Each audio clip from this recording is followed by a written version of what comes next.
someone could even argue that your first wave, the fact that you first started to surf was really your yoga practice, because that is yoga on the water. You have to be so aware, and you have to have that inner stillness to be able to be a proficient surfer.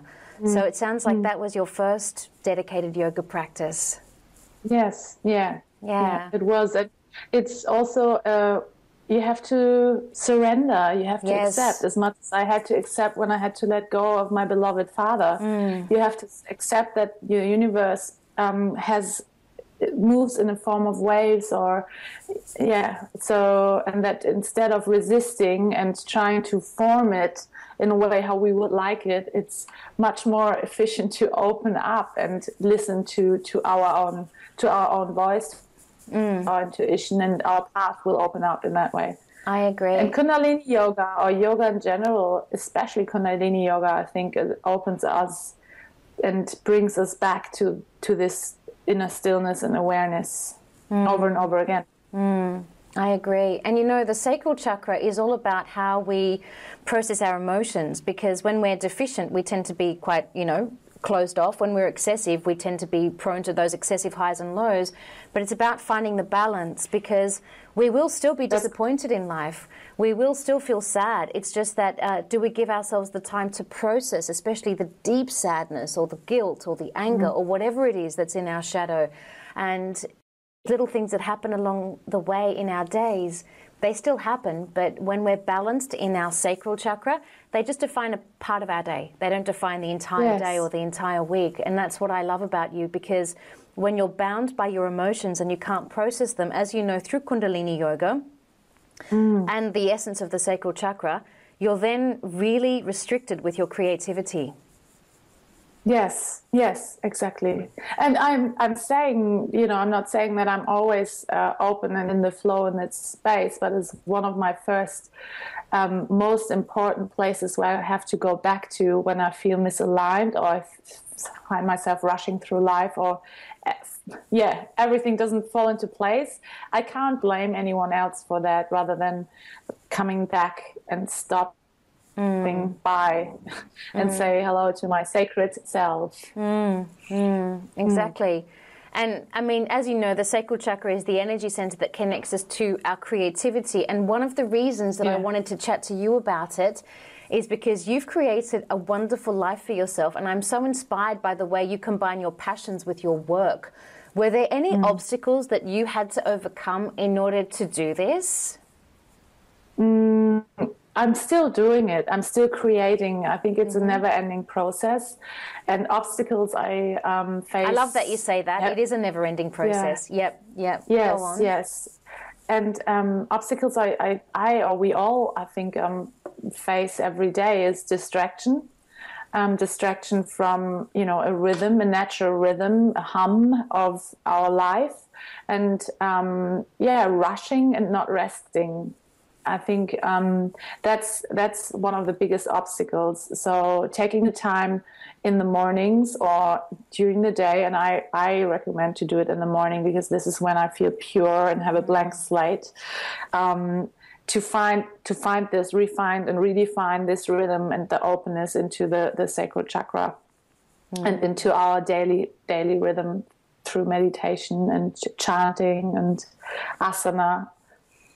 I agree. I totally agree. I think that in this Western world that we live in, there's no natural ebb and flow. Well, there is, but we can be very disconnected from it because society expects us to flow all the time. Yeah. And that's the thing, we don't, You and I were chatting earlier about this when you said, how long did it take you to create the e-course? And I said, actually, the course. Yeah, the entire course took a year because I didn't rush it, because part of that year involved, me processing some heavy grief, and I had to really process it, because it would have been very ironic had I incurred an adrenal burnout whilst, putting together a chakra balance e-course.